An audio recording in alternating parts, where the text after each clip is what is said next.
What's good, YouTube? Masex back with another video, and today we're looking at my top 10 QBs at this point in the season with a similar format like the previous video, my top 10 big board. And of course, if you haven't taken a look at that, be sure to look at that after this video, top 10 big board. But of course, as you clicked on, you saw that we're going to be talking about the quarterbacks today, starting with number 10 to the number 1 QB prospect at this point of the season. Just like anything, we're in very early October. Everything's fluid. And what do y'all think? Like, are y'all feeling this QB class? Do y'all think it's as weak as last year, or do you think it's better? I'm pretty curious, yeah. So put your comments below. I'm still unsure at this point. So yeah, let's go ahead and get to this. Actually, I need to eat. I gotta go to my 9 to 5 early in the morning. So without further ado,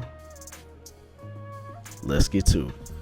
Alright, you know how we do if you're returning to this channel. We're going to start at number 10 and work our way up to the number 1 QB prospect. And at number 10, we got Cade Klubnik out of Clemson. Is a true senior, listed at 6'2", 200 pounds. His style of play is a rhythm passer is what I call it. Quick release, accurate in the short game, based on timing and precision. Other good quality traits is leadership, and he has good mobility outside of structure. Really what changed my mind and said, okay, maybe I might have been a little wrong was his true junior year last season in 2024. He played very well. Clemson overachieved, and I thought that his true senior year was going to be the year that he may solidify himself as the number 2 or even number 1 quarterback of this class. Of course, this is an early look. This is an early season struggle. He still has a chance to climb with a strong season. Right now, he's projected as a day 3. He's my number 10 quarterback, so we're just going to have to see. All right, moving up to number 9, I disappointingly have to say that I have Drew Allar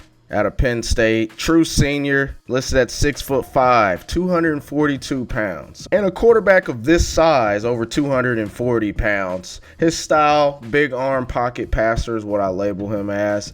But it makes sense, and that's honestly what you would expect with a QB this big.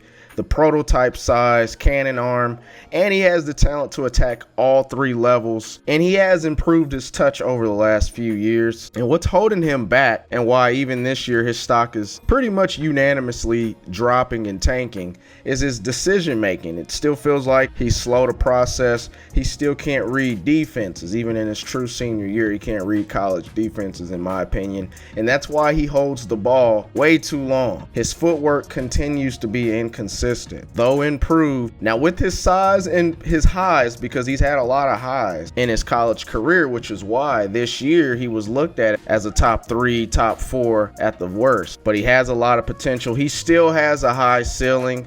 He has the Josh Allen type prototype, and that's what a lot of people are going to compare him to. I've seen some Justin Herbert. I don't really see that, and right now his projection is day 2, early day 3, just depending on some of the issues that I've talked about. But Drew Allar right now, he's at number 9. Moving up to number 8, we got Carson Beck out of Miami. Carson Beck is a redshirt senior, formerly from Georgia. This is his first year at Miami. And believe it or not, but a year ago to this point, well, it's October now, it's early October, but not too long ago, a little over a year ago, September of last year, in a way, Carson Beck was the consensus number 1 quarterback who was supposed to be in this past year's draft of 2025. Unfortunately, did not meet expectations. Georgia did not meet expectations, and I'll be honest, Carson Beck was a big reason for that. But he has the size, 6'4", 220 pounds. I label him more of a pocket technician. He always has good body language, very poised,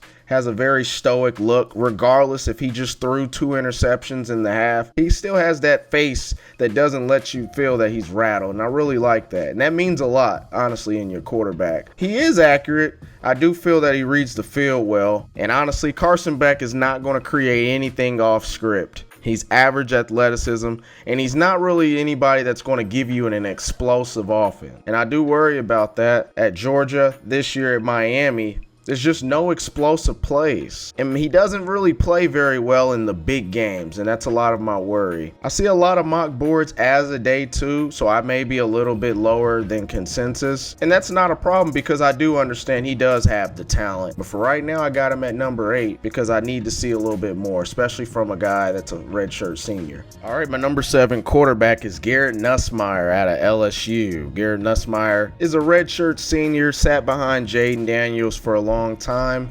Last year in 2024, got his opportunity to be the lead guy with the keys, and overall started extremely hot. Even last year, there were those early big boards like I'm making now that had him as a top 2 quarterback in the class. Since then, I'm not going to say he fell off a cliff, but he didn't maintain that momentum throughout the season. Now, Nussmeier's listed at 6'2", 205 pounds. Some of my friends call me the size police. I don't really think he's 6'2", 205. It looks like he's about 6'1", maybe 200 pounds.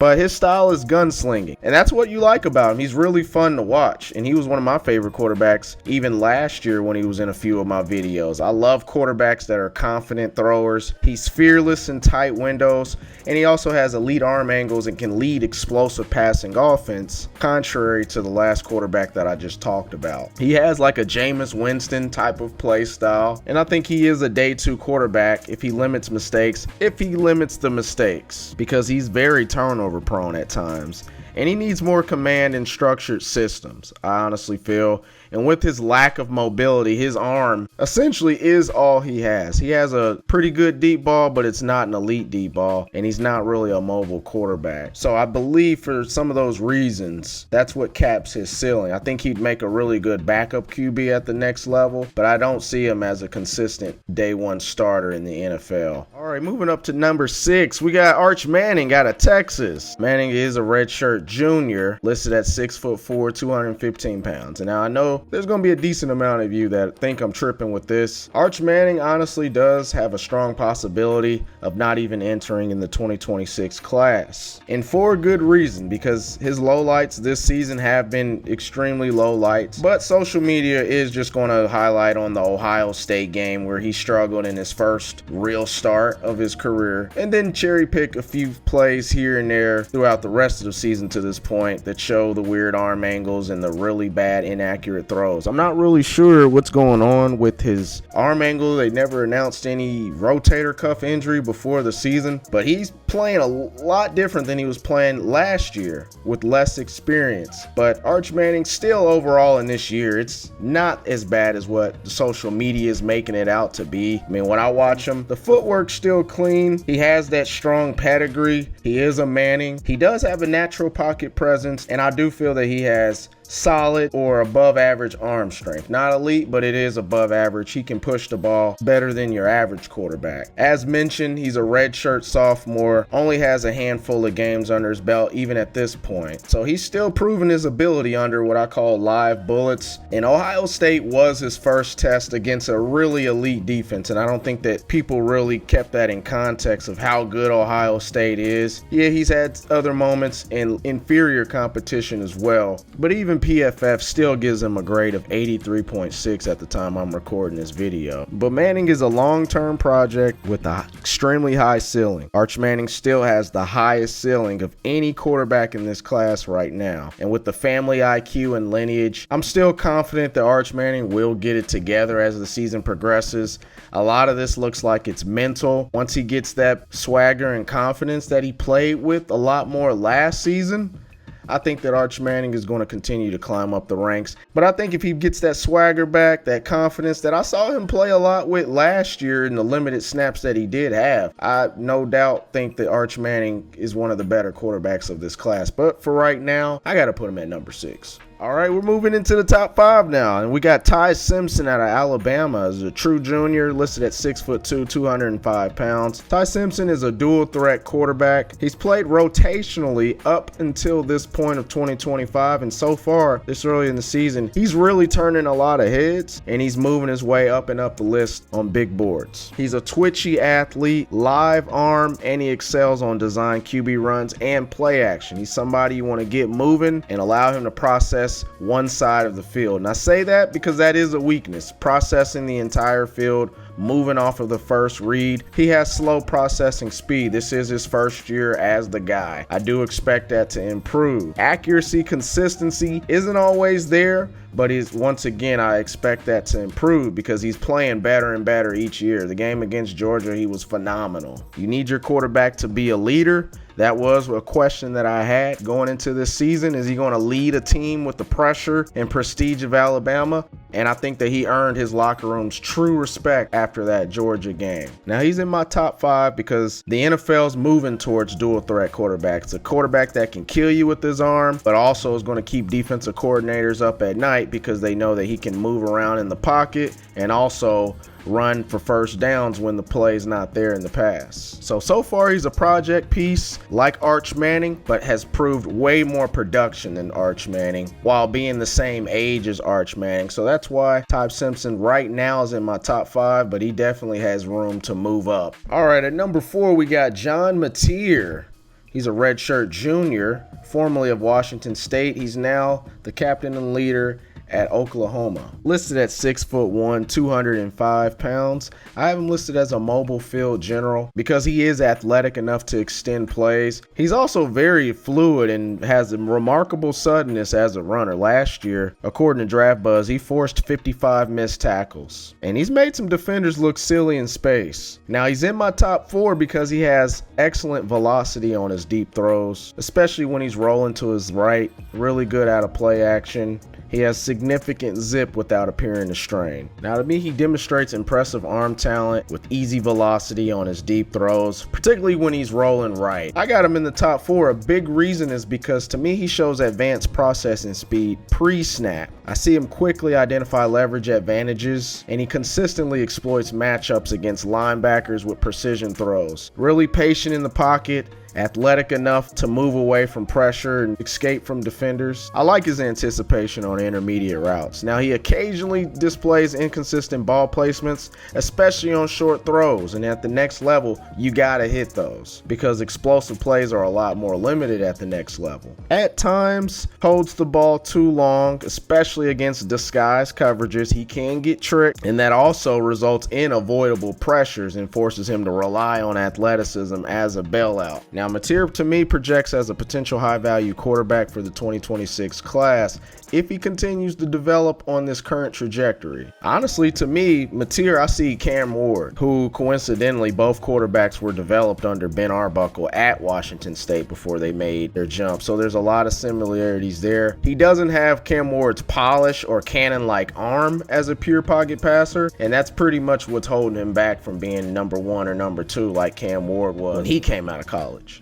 All right, it's top 3 time, and I'm very happy to announce number 3, and that's Fernando Mendoza out of Indiana, formerly of Cal, listed at 6'5", 220 pounds. And of course, I'm excited because if you know me, you know that I'm a big IU fan. And as Hoosier fans, we're living the time of our lives the last 2 seasons, including this year. I call Fernando Mendoza a pocket passer, but he's a lot bigger than you'd think. He's 220 pounds, or at least that's what he's listed at. I do have some questions about if he's really 220, but he has the ideal size for an NFL quarterback. Plays with high football IQs, plays with a very intelligent game, makes insanely quick decisions in the short game. He's probably the most efficient timing passer in this class so far that I've watched. Now, why Mendoza is not number 1 for me at this moment? Because his balls lack elite velocity. I would like a little bit more spin on that, especially at the next level, where 1/10 of a second against NFL corners is the difference between a completion and an incompletion in a lot of cases. Now, his downfield accuracy can be improved as well, which kind of is a piggyback on the lack of velocity. I think if he had more velocity, the downfield accuracy would be even better. Moderate mobility, not elite. He's athletic enough to get out of pocket, but he's nobody that's going to extend plays or fear any defenses with his legs. Now, he's trending up. I mean, if you look at big boards now, some have him in the top 10. I honestly expect him to continue, and maybe I'm biased as an IU guy, but I expect his stock to continue to rise. He realistically could be the number 1 quarterback in this class.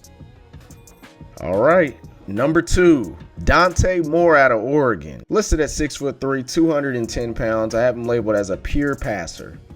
Advanced anticipation. He is in the perfect system with Dan Lanning. Clean mechanics. I love his poise, and he has really nice arm angles. Highly touted out of high school, and the pure talent is there. It's a reason why he was a 5-star guy. He has that pedigree. A slow start his first 2 years of college, but I honestly think coming to Oregon was the best thing for him. Kind of like Bo Nix. Now, it is a simple system, and I had doubts with Bo Nix back when Bo Nix was in my scouting videos because it is is very RPO based, one read based. And I'll be honest, Bo Nix playing very well so far in his NFL career has made me feel better about that Oregon offense. And I still feel that Dante Moore is a project pretty similar to the other 2023 class QBs, where the talent is clearly there. He just needs to continue to gain experience, still adjusting to reads, disguise coverage, and then I want to see a little bit more confidence attacking tight windows. It's a very QB friendly offense, and they do an excellent job over there scheming their receivers wide open. And we all know in the NFL, those plays don't come very often. So I do want to see more confidence pushing that ball in those tight windows, getting ready to play Indiana.